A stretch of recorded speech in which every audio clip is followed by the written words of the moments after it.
بلکہ ہم جو سوچتے ہیں وہ بھی جانتا ہے، جو بولتے ہیں وہ بھی جانتا ہے، جو دکھاتے ہیں وہ بھی جانتا ہے، جو چھپاتے ہیں وہ بھی جانتا ہے، وہ ظاہر بھی جانتا ہے، باطن بھی جانتا ہے، نیت بھی جانتا ہے، عمل بھی جانتا ہے، اس سے کچھ چھپا ہوا نہیں ہے۔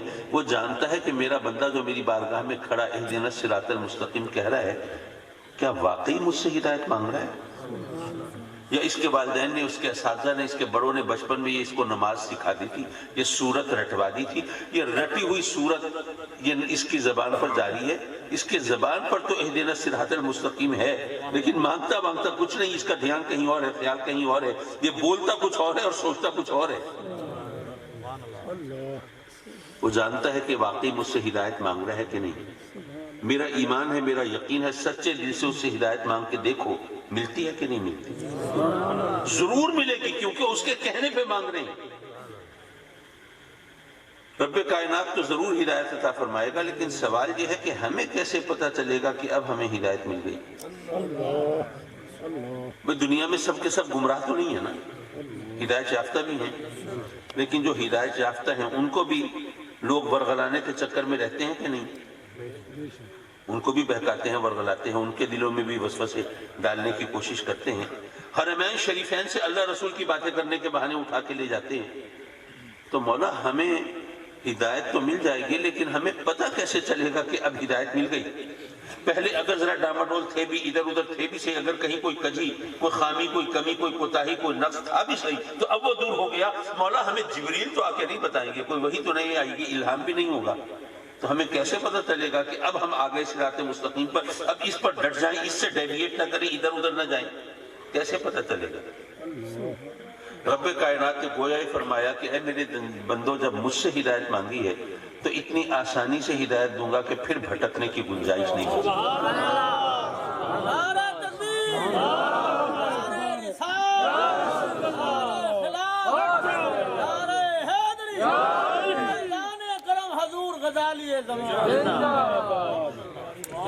رب کائنات نے فرمایا کہ اے میرے بندو، جب مجھ سے ہدایت مانگو نا، کوئی دوسرا تمہیں پٹی نہ پڑھائے، بلکہ خود تم اپنی زبان سے کہو صراط الذین انعمت علیہم، مولا ان کی راہ پر چلا دے جن پر تو نے انعام فرمایا۔ کیا خیال ہے، اللہ کو پتہ ہے کہ نہیں پتہ سیدھا راستہ کون سا ہے؟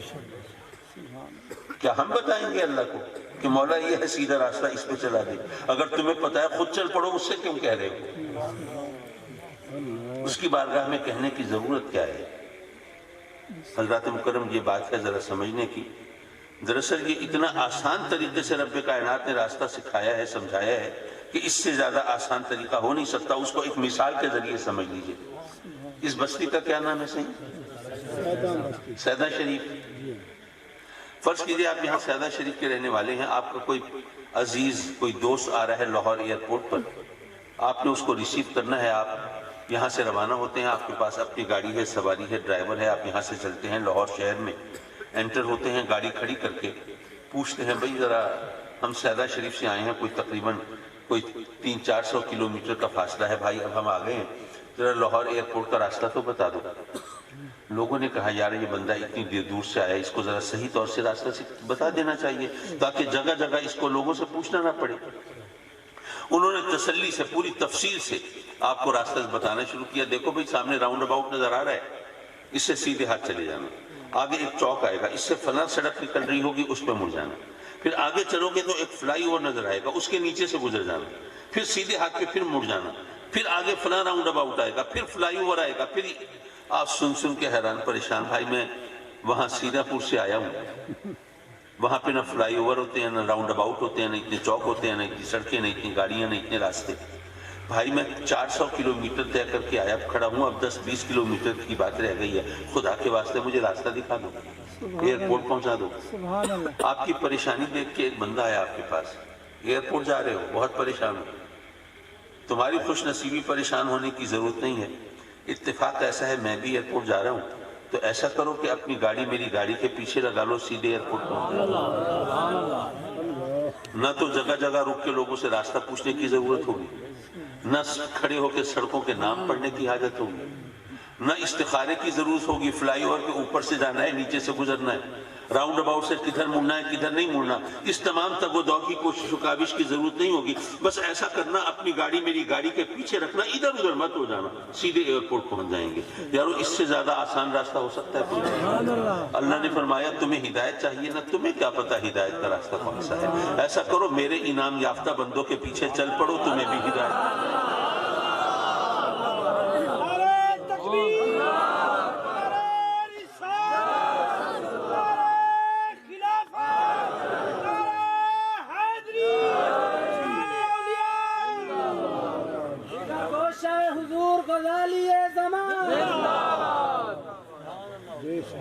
مولا یہ بات تو ٹھیک ہے، لیکن ایک مسئلہ ابھی بھی ہے، یہ فیصلہ کیسے ہوگا کہ تیرے انعام یافتہ بندے کون ہیں؟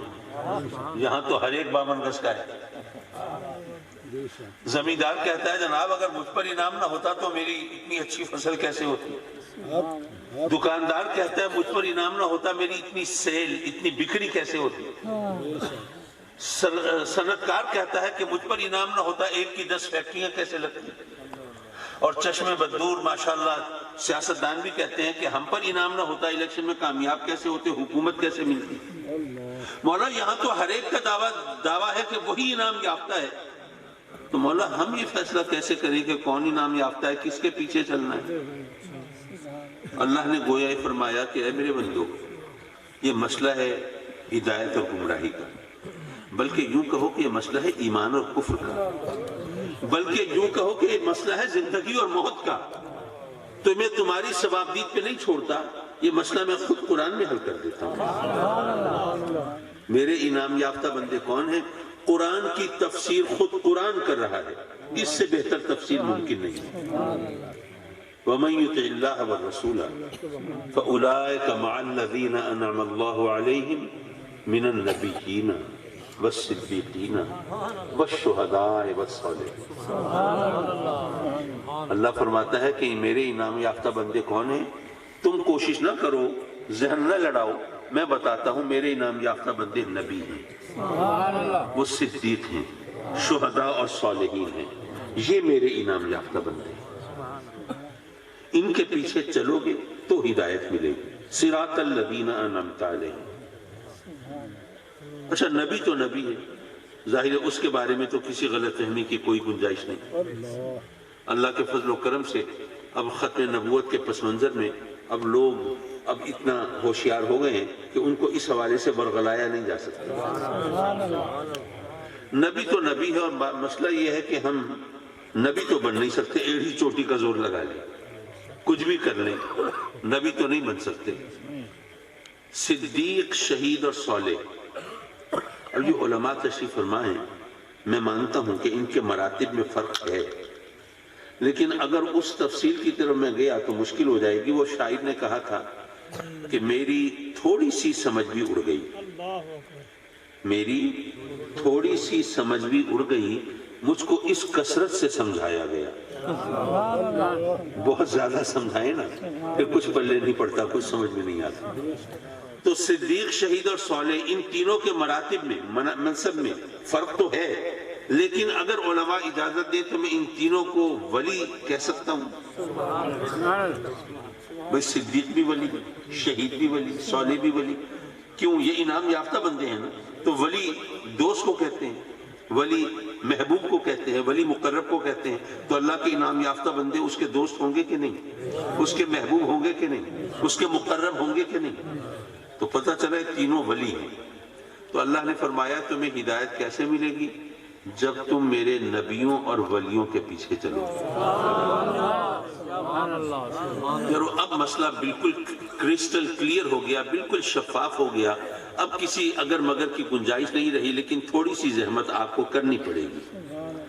یضل بہ کثیرا ویہدی بہ کثیرا، قرآن سے ہدایت پانے والے بھی بہت، گمراہ ہونے والے بھی بہت۔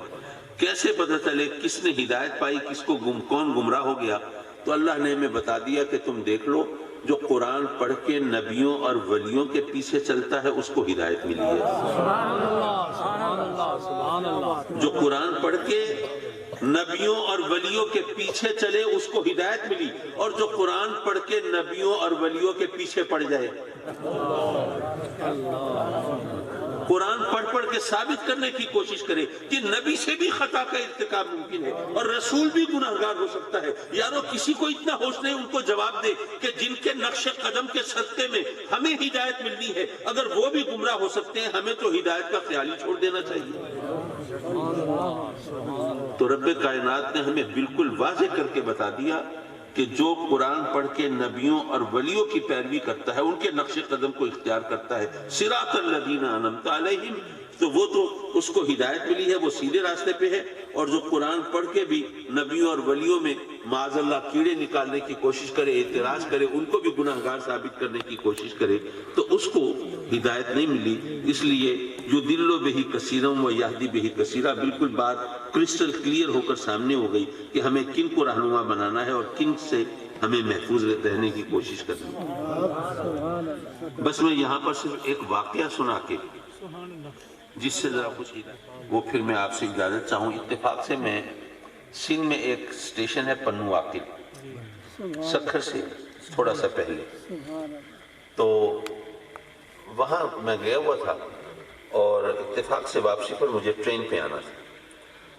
تو جب ٹرین پہ سوار ہونے لگا تو اس وقت دوست احباب تھے، سب جمگھٹا تھا، سوار کرا دیا انہوں نے۔ جب وہ لوگ چلے گئے، ٹرین چل پڑی اور ذرا سکون ہوا، میں نے ذرا آس پاس کمپارٹمنٹ میں نظر ڈالی تو مجھے وہ ذرا جو چہرے نظر آئے تو ذرا طبیعت میں ایک انقباض کی کیفیت ہوئی۔ مجھے لگا کہ آپ نے محسوس کیا ہوگا جن لوگوں کا عقیدہ درست نہ ہو ان کے چہرے چغلی کھاتے ہیں، پتہ چل جائے۔ بہرحال سوچا کوئی بات نہیں، سفر ہی ہے، تھوڑا بہت کٹ جائے گا۔ اچھا میں تو ان لوگوں کو نہیں جانتا تھا، وہ شاید مجھے پہچانتے تھے، تو ان میں سے ایک صاحب نے مجھ سے پوچھا، کاظمی صاحب آپ کا قرآن پر ایمان ہے؟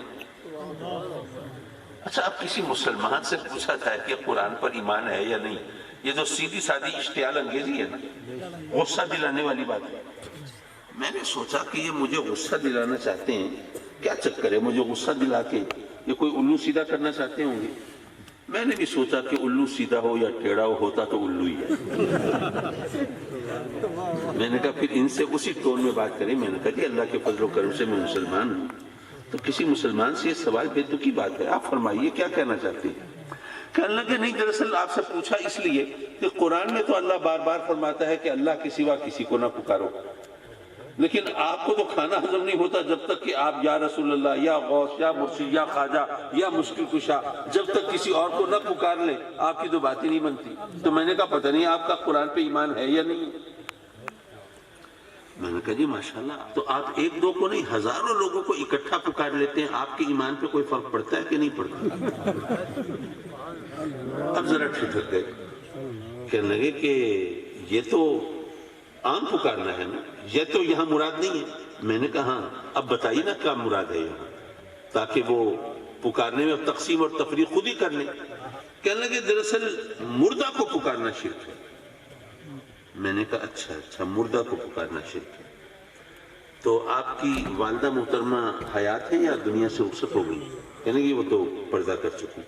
میں نے کہا کبھی ایسا بھی ہو جاتا ہے کہ کسی بچے کی ماں دنیا سے رخصت ہو جائے، اس کو ذرا چوٹ لگے تو دھاڑو اما بے اختیار پکار اٹھتا ہے، ایسا ہوتا ہے کہ نہیں؟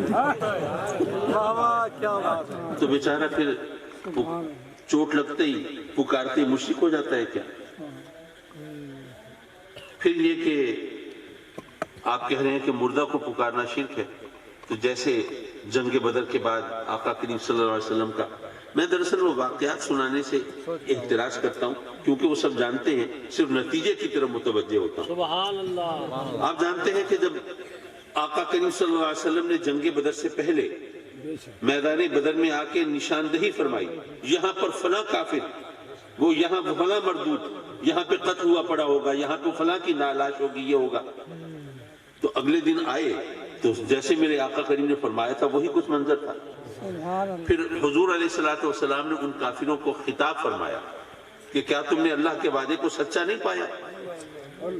سیدنا عمر فاروق رضی اللہ تعالیٰ عنہ ساتھ ہیں، تو انہوں نے گویا اس موقع سے فائدہ اٹھایا اور امت کی رہنمائی کے لیے سوال کیا اور اس کی آقا یہ تو مر چکے، قتل ہو چکے، کیا یہ سنتے ہیں؟ آقا کریم نے فرمایا تم سے زیادہ سنتے ہیں۔ اچھا ممکن ہے بات آپ کو عجیب لگ رہی ہو، تم سے زیادہ سنتے ہیں، ذرا اس کی تھوڑی سی وضاحت کرتا چلوں۔ آپ کو پتہ ہے نا کہ ہمارا کوئی عزیز، کوئی رشتہ دار دنیا سے رخصت ہو جائے، ہم اس کو لے جاتے ہیں قبر میں، قبرستان میں اس کو اہتمام سے دفناتے ہیں، اور حدیث شریف کی روشنی میں جب ہم اس کو دفنا کے واپس آتے ہیں تو وہ مردہ چلاتا ہے، چیختا ہے مجھے چھوڑ کے کہاں جا رہے ہو؟ قدموں کی چاپ سن رہے ہوتے ہیں، حالانکہ وہ زمین کے اندر دفن ہے، ایک طرح سے ساؤنڈ پروف ہوتی ہے قبر۔ اچھا پھر آپ جب قبرستان میں جاتے ہیں تو وہاں جا کے کہتے ہیں سنت کے مطابق السلام علیکم یا اہل القبور کہتے ہیں۔ آج کل ماشاءاللہ قبرستان بھی بہت بڑے بڑے ہو گئے، قبضہ گروپ سے بچے رہیں تو بڑے تو ہوں گے۔ تو قبرستان کے دوسرے سرے پر جو شاید اتنی دور ہو کہ ہماری نگاہ بھی مشکل سے پہنچ رہی ہو، وہاں پر جو قبر بنی ہوئی ہے، اس میں جو قبر میں جو مردہ مدفون ہے، اس نے سن لیا یا نہیں سنا؟ سن لیا۔ کوئی ساؤنڈ سسٹم فٹ ہے اس کے قبر میں؟ نہیں۔ کیا لاؤڈ سپیکر آپ نے استعمال کیا ہے اپنی بات پہنچانے کے لیے؟ نہیں۔ وہاں پر جو جیتا جاگتا انسان کھڑا ہے قبر پر زمین کے اوپر، اس نے نہیں سنا، لیکن اس مردے نے سن لیا۔ کیسے؟ کیونکہ آقا کریم نے پہلے فرما دیا تھا تم سے زیادہ سنتے ہیں۔ اچھا یہ چند باتیں کی تو کہنے لگے نہیں دراصل بات یہ ہے کہ دور سے پکارنا شرک، مردہ کو نہیں، معاف کیجئے، مدد کے لیے پکارنا شرک ہے۔ میں نے کہا اچھا مدد کے لیے پکارنا شرک ہے۔ تو اوپر کی ٹرین پہ سفر کر رہے تھے نا، تو اوپر کی جو برتھ تھی اس کے اوپر بڑے بڑے صندوق رکھے ہوئے تھے جو ظاہر ہے انہی لوگوں کے تھے۔ میں نے کہا جی ابھی جب آپ منزل پر پہنچیں گے اتنے بڑے صندوق اتارنا کسی ایک بندے کے بس کی بات تو نہیں ہے، آپ کسی نہ کسی ساتھی کو بلائیں گے یا قلی کو پکاریں گے اور بلائیں گے کہ بھئی یہ ذرا سامان اٹھواؤ، تو آپ مدد کے لیے بلائیں گے نا، تو پھر کیا ایمان سلامت رہے گا یا مشرک ہو جائیں گے؟ اور کہتے ہیں کہ دنیا تو چلتی ہی امداد باہمی کے نظام پہ، جب تک ہم ایک دوسرے کی مدد نہ کریں اس وقت تک یہ دنیا کا کاروبار ہی نہیں چلتا۔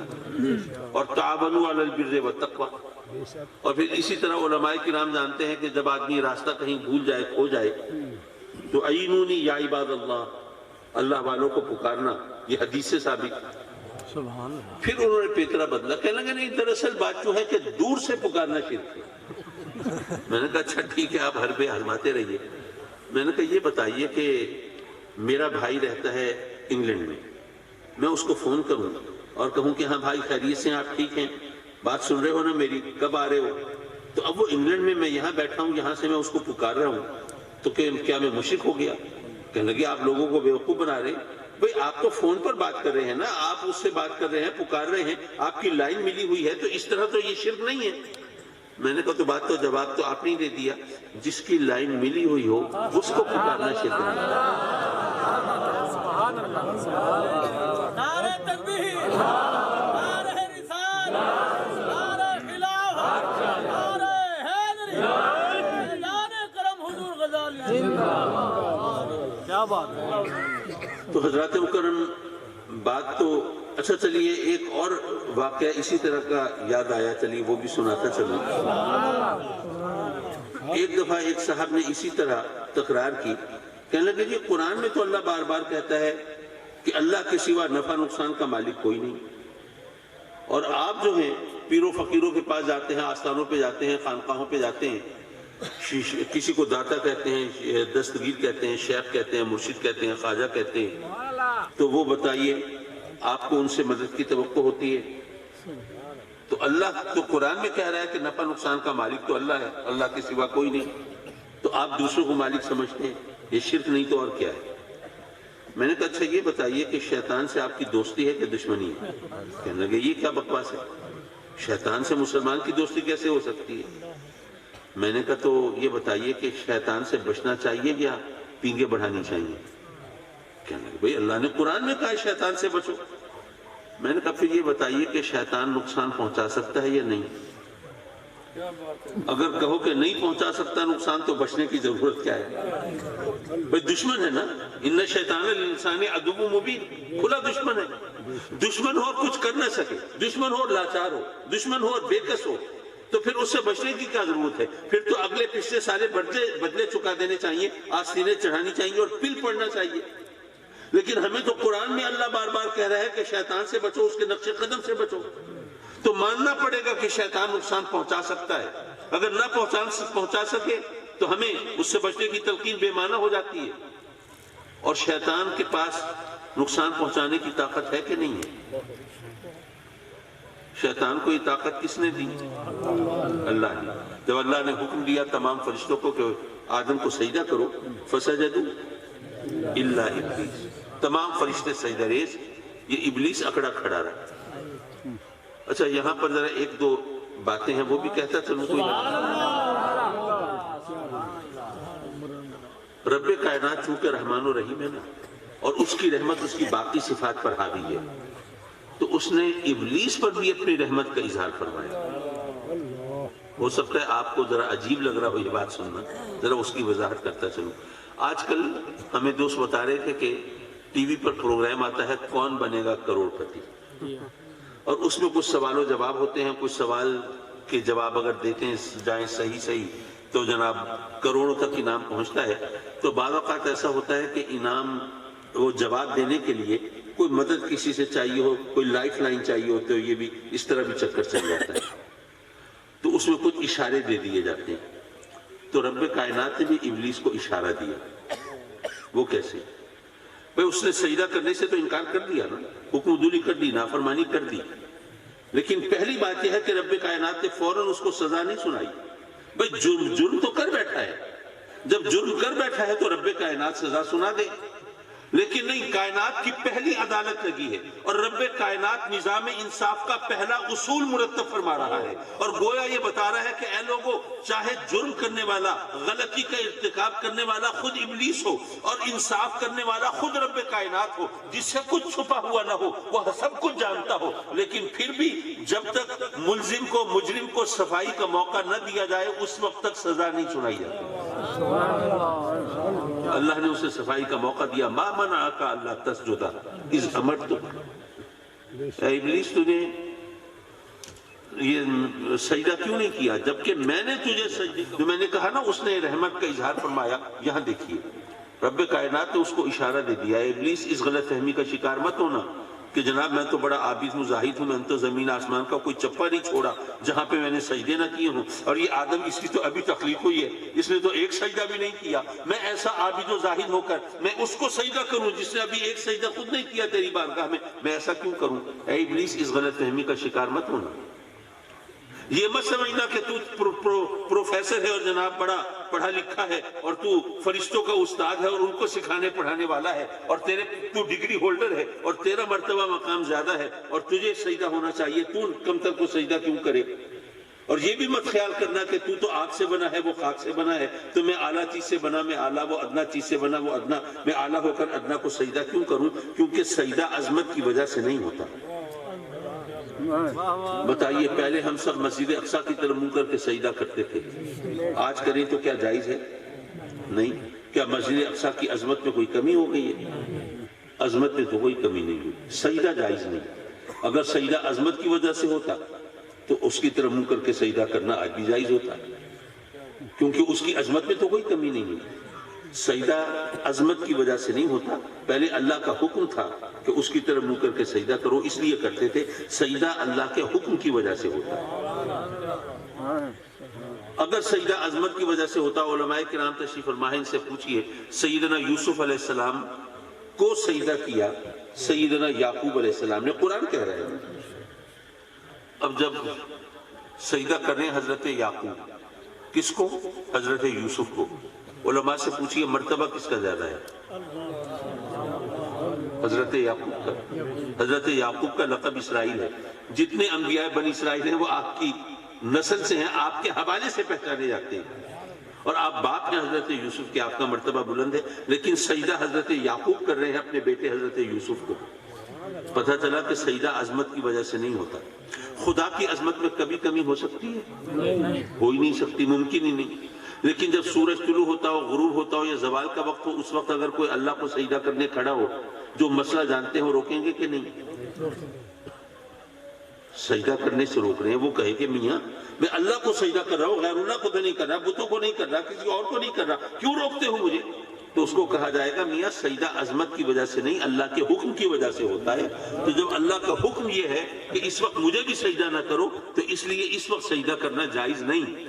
تو جب یہ پتہ چل گیا کہ سجدہ اللہ کے حکم کی وجہ سے ہوتا ہے، تو اللہ نے اس کو ابلیس کو بھی اشارہ دیا، ما منعک الا تسجد اذ امرتک، جب میرا حکم ہو گیا پھر تجھے کس چیز نے روکا سجدہ کرنے سے؟ لیکن چونکہ اس نے راندہ درگاہ ہونا تھا، بھٹکنا تھا، اس لیے اس نے وہی جواب دیا تو جو دینا تھا، انا خیر منہ خلقتنی من نار وخلقتہ من طین. حضرات مکرم اگر آپ غور فرمائیں، سوال و جواب اب بھی ہو سکتے تھے. رب کائنات فرما سکتا تھا کہ تو جو یہ فلسفہ بیان کر رہا ہے کہ جو اعلیٰ چیز سے بنے گا وہ اعلیٰ ہوگا، جو ادنا چیز سے بنے گا وہ ادنا ہوگا، تو یہ فلسفہ مخلوق کے لیے، خالق کے لیے نہیں. بھئی آپ نے ایک انگوٹھی لوہے سے بنائی، ایک سونے سے بنائی، لوہے کی انگوٹھی اعلیٰ ہے، وہ ادنا ہے، سونے کی انگوٹھی اعلیٰ ہے.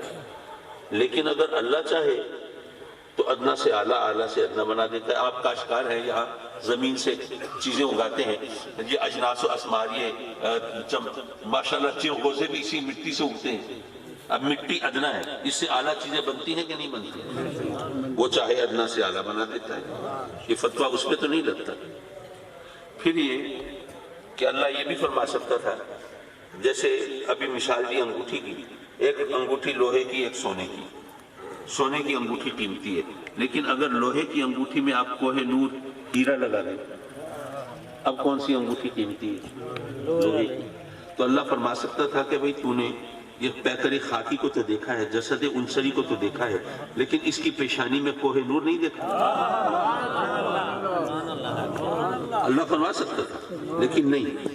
اللہ نے فرمایا کہ جب تک تو نے میرا حکم ماننے سے انکار کیا تھا، حکم دولی کی تھی، نافرمانی کی تھی، میں نے تجھے مہلت دی. لیکن اب تو کہتا ہے تو آدم سے افضل ہے، آدم سے بہتر ہے، میرے نبی کی شان میں گستاخی کرتا ہے. جو نبی کی شان میں گستاخی کرے اس سے کوئی بحث مباحثہ نہیں ہوتا، اس سے سوال و جواب نہیں ہوتے، اس کو مہلت نہیں ملتی. اس کے لیے یہی میری سنت ہے کہ اس کو حکم دیا جاتا ہے تو جنت سے نکل جا، تو مردود ہے، ملعون ہے، تو راندہ درگاہ ہے. اب جب اس کو ملعون مردود کر کے نکالا تو اس نے کہا کہ مولا پھر اگر مجھے مہلت ملے تو میں بھی تیرے بندوں کو گمراہ کروں گا. اللہ نے فرمایا اچھا کتنی مہلت چاہیے؟ قیامت تک کی. چل قیامت تک کی مہلت تجھے، اور تجھے طاقت اتنی دیتا ہوں کہ تو دلوں میں وسوسے پیدا کر سکے، لوگوں کو ورغلا سکے، بہکا سکے، ان کے لیے مکر و فریب کے جال بن سکے، ان کو جہنم کی طرف گھسیٹ سکے اور جہنم سے دور لے جانے کی ہر ممکن کوشش کر سکے. اور ان شیطان یجری من الانسان مجری الدم، تو انسان کے جسم خون کی طرح دوڑ سکے. تجھے اتنی طاقت دیتا ہوں، لیکن جو میرے ہیں ان پر تیرا راو نہیں چلے گا. ابلیس کو کوئی تھوڑی طاقت ملی ہے؟ دلوں میں وسوسے پیدا کرنا، جسم میں خون کی طرح گردش کرنا معمولی طاقت ہے کیا؟ یہ طاقت کس نے دی؟ اللہ نے. کیا خیال ہے شیطان اللہ کا دوست ہے؟ اللہ کے دوست تو ولی ہوتے ہیں. کیا کوئی ابلیس کو ولی اللہ مانے گا؟ ظاہر ہے ممکن نہیں. وہ تو اس کو ہم دشمن کہہ سکتے ہیں، وہ سرکش ہے، باغی ہے، نافرمان ہے، راندہ درگاہ ہے، ملعون و مردود ہے، اس کو اللہ کا دشمن کہہ سکتے ہیں، دوست تو نہیں کہہ سکتے. حضرات مکرم یہاں ایک جملہ بول رہا ہوں اور اسی پر اپنی گفتگو ختم کرتا ہوں. صرف اتنا سوچ لو، مجھے اس یقین کے ساتھ یہ جملہ بول رہا ہوں کہ ایک جملہ یہ یاد کر لیں گے نا تو 20 کتابوں سے بے نیاز ہو جائے. صرف اتنا سوچ لیجئے کہ جس اللہ نے اپنے دشمن کو اتنی طاقت دی ہے، اس نے اپنے دوستوں کو کتنی طاقت دی.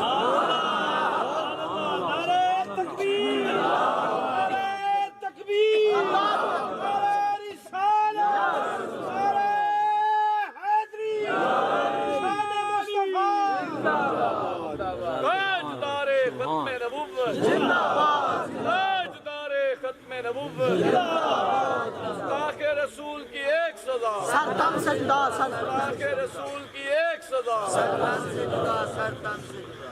حضرات مکرم میں گفتگو ختم کر چکا. نعت کا ایک شعر بس آپ کے سامنے دہرا دوں اور پھر آپ سے اجازت چاہوں. میرا ذوق آپ نے محسوس کیا ہوگا تھوڑا سا مختلف ہے، اور اسی حوالے سے وہ نعت کا شعر بھی ہے. شاعر کہتا ہے کہ طیبہ میں صدا صبح مسلسل کا سما ہے. شاعر کہہ رہا ہے کہ طیبہ میں، مدینہ المنورہ میں، میرے آقا کریم کے شہر میں. اچھا یہ بھی عجیب بات ہے، دوسرے لوگ جو ہے وہ زیادہ قرات سے ذکر کرتے ہیں نا، مدینہ المنورہ، مکہ المکرمہ، اور جناب ان سے پوچھیں حج و عمرہ کر کے آئیں تو بڑی قرات سے ذکر کر رہے ہوتے ہیں. کبھی ان سے پوچھو کہ یار مدینے کو منور تو تم بھی مانتے ہو، اور جس کے نور سے مدینہ منور ہے اسے نور نہیں ہے. مدینہ پہلے تو منور نہیں تھا، اس کا نام تو یثرب تھا. اس کی مٹی سے تو بیماریاں جنم لیتی تھی، وبائیں پھوٹتی تھی. یہ تو میرے آقا کریم جب ہجرت کے بعد وہاں تشریف فرما ہوئے، کچھ صحابہ کو دیکھا صاحب فراش ہیں، علیل ہیں، بیمار ہیں، ناتواں ہیں، کمزور ہیں. میرے آقا کریم نے پوچھا ان کو کیا ہوا؟ عرض کی آقا یہاں کی مٹی کا اثر ہے، اس مٹی سے بیماریاں جنم لیتی ہیں اور وبائیں پھوٹتی ہیں. میرے آقا کریم نے رب کی بارگاہ میں جھولی پھیلا دی اور ہاتھ اٹھا دیے اور عرض کی مولا اس مٹی سے بیماریاں پیدا ہوتی ہوں گی، پر اب تو میں یہاں پر آ گیا ہوں، میرے قدم اس سرزمین کو لگے ہیں، ان کی لاج رکھ لے اور آج کے بعد سے غبار مدینہ کو خاک شفا بنا دے. طیبہ میں صدا صبح مسلسل کا سما ہے، اور جس شہر میں سورج ہے وہاں رات کہاں ہے؟ جس شہر میں سورج ہے وہاں رات کہاں ہے؟ وآخر دعوانا ان الحمدللہ. اچھا حضرت اب آپ سنبھال لیجئے محفل کو، میں نے جو میکسیمم ٹائم دے سکتا تھا